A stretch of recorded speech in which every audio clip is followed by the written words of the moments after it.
Olá, hoje a nossa aula de ciências nós vamos estudar os ambientes do Brasil e do mundo.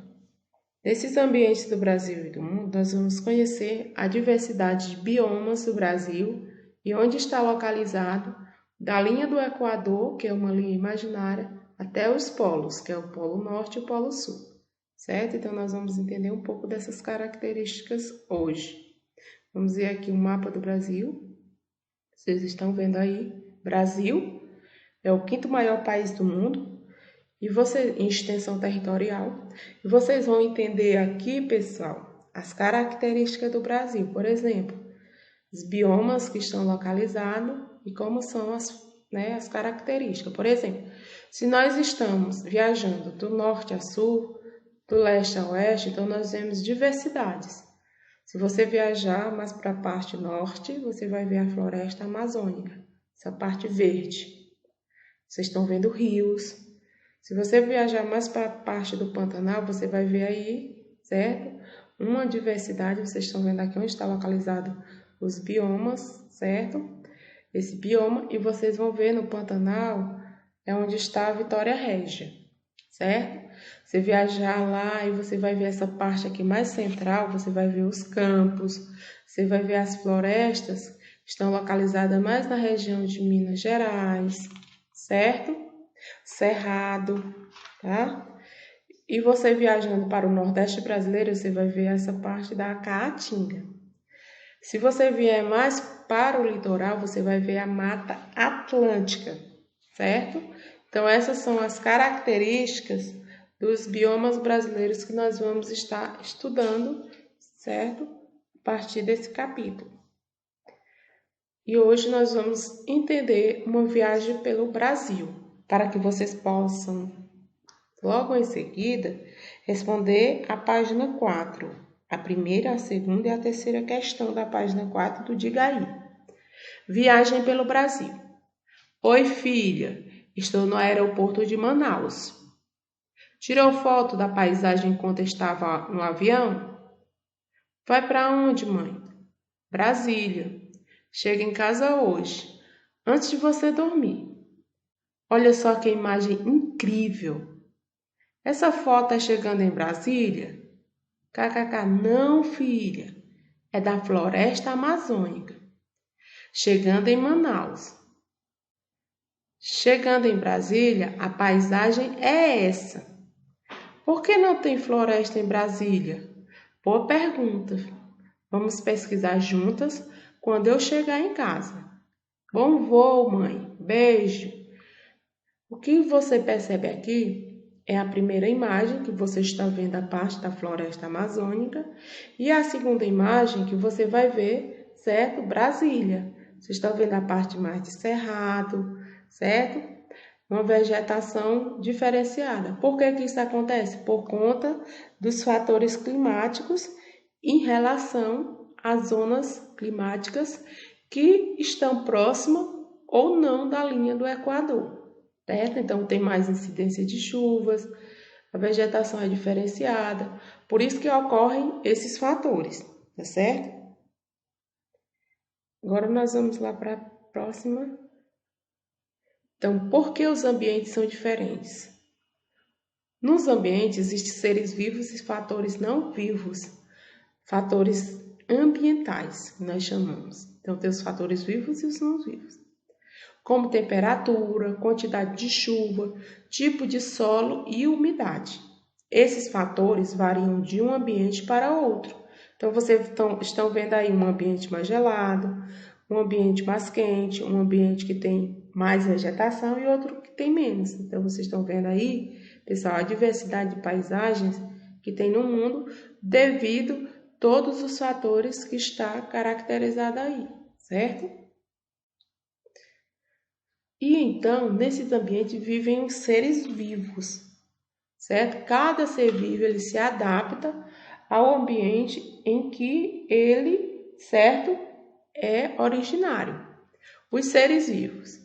Os seres vivos são adaptados aos ambientes que habitam.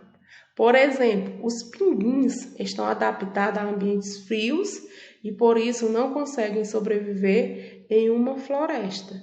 Por exemplo, na floresta amazônica, que pelo fato de ter muita água, mas não é gelado, que é a temperatura que eles estão acostumados, certo? No Nordeste brasileiro, por exemplo, se tivesse aqui alguém que trouxesse um pinguim, ele não ia sobreviver a essa temperatura, que é muito alta, certo? Quente. Então, eles não iam sobreviver, a não ser que tivesse um local apropriado para ele, não é mesmo? Eles não iam sobreviver devido à temperatura. Agora nós vamos passar para a próxima parte. Você já pensou por que os ambientes têm características diferentes? Por que faz mais frio nos polos? Porque o inverno no Nordeste do Brasil é mais quente do que no Sul? Então, nós vamos entender, certo? A partir disso aqui é uma experiência, que amanhã a gente vai fazer também. O Sol é a principal fonte de luz e calor da Terra. No entanto, por apresentar formato arredondado, nosso planeta recebe os raios solares de maneira desigual. Ou seja, quando é dia, certo? Em um polo, é noite no outro, certo? Então, vocês estão percebendo a partir das características que nós estamos vendo e da experiência, certo? Da lanterna, tá bom? Então, no polo norte, quando está sendo iluminado, no polo sul, ele é noite, certo?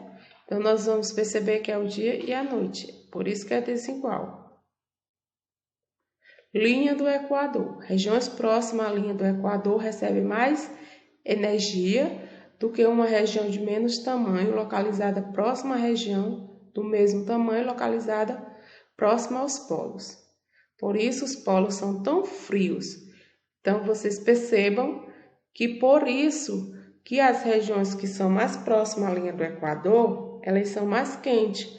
Macapá e certo? A nossa região, Nordeste brasileiro, certo? Então, as regiões que essa linha imaginária que vocês estão vendo aí, onde está localizada a linha do Equador, ela é mais quente porque recebe mais luz solar, certo? E Macapá ele tem um marco inicial, certo? Aí a linha do Equador, aí vocês vão ver o hemisfério norte e o hemisfério sul. E essa partezinha amarela que tá a setinha dizendo onde é que está o Macapá é o Brasil, certo? Então nos polos faz mais frio porque eles recebem menos luz solar, certo? E agora nós vamos entender um pouco as zonas climáticas, certo? Por que o clima em determinada região é frio ou quente.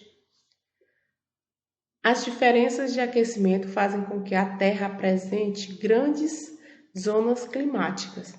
Zona polar, que vocês estão vendo a parte do norte, né? A zona polar mais fria que fica nos polos.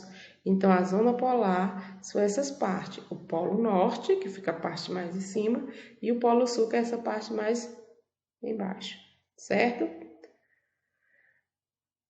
Zona tropical, mais quente, que fica próxima à linha do Equador. E nós já entendemos por que essa linha é mais... Por que essa região, próxima à zona tropical, ela é mais quente? Porque ela tem uma maior incidência de luz solar, ou seja, ela recebe mais luz solar.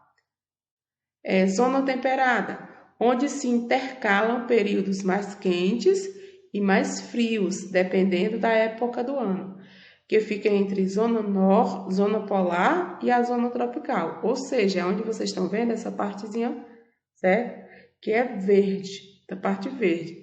Zona temperada do norte, que é próxima ao polo norte, e zona temperada do sul, que é próxima ao polo sul. Então, vocês vão entender que essas zonas, elas são o quê?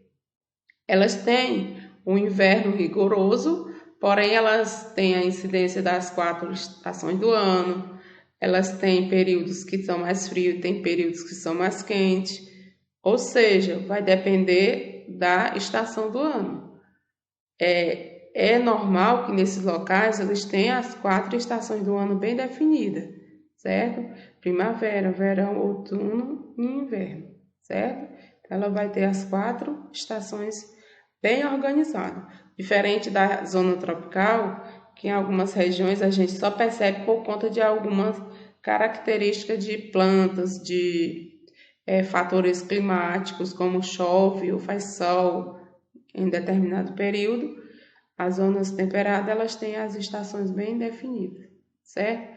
Então, essas são as 3 zonas, certo?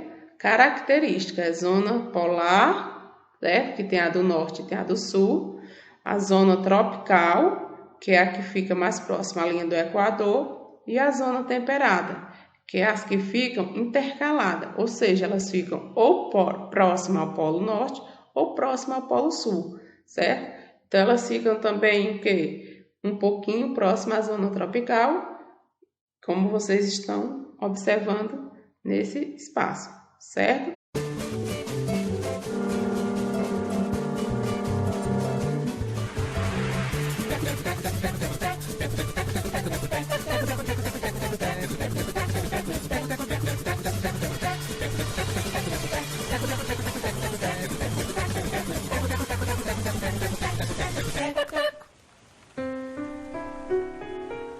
Cascudo, por que esse risco desenhado no chão da sua casa? Ele indica a posição exata da linha do Equador.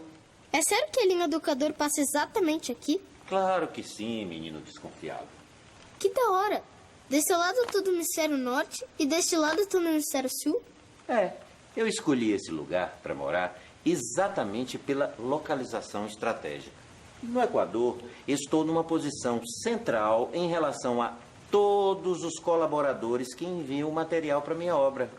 Você sabe do grande livro virtual do inacreditável, do bizarro e do insondável. Ok, já entendi. Assim você pode receber os morcegos de Java, as tartarugas de Galápagos, todos os mensageiros malucos que seus amigos mandam, né? Sem falar que a água da chuva no Equador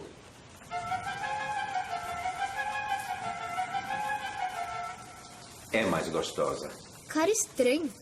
Ô Cascudo, é verdade que no hemisfério norte a água desce pelo ralo girando para um lado e no sul para o outro? Não, isso é puro mito. Mas em muitas coisas maiores, como os furacões, por exemplo, a posição em relação ao Equador faz diferença. Olha o furacão Katrina no sul, sentido horário. No norte, sentido anti-horário. Caraca, que incrível! De onde você tirou essas fotos? Meu pai me mandou lá da base de Alcântara. Que inveja! Deve ser da hora ter um pai cientista que trabalha numa base de lançamento de foguetes.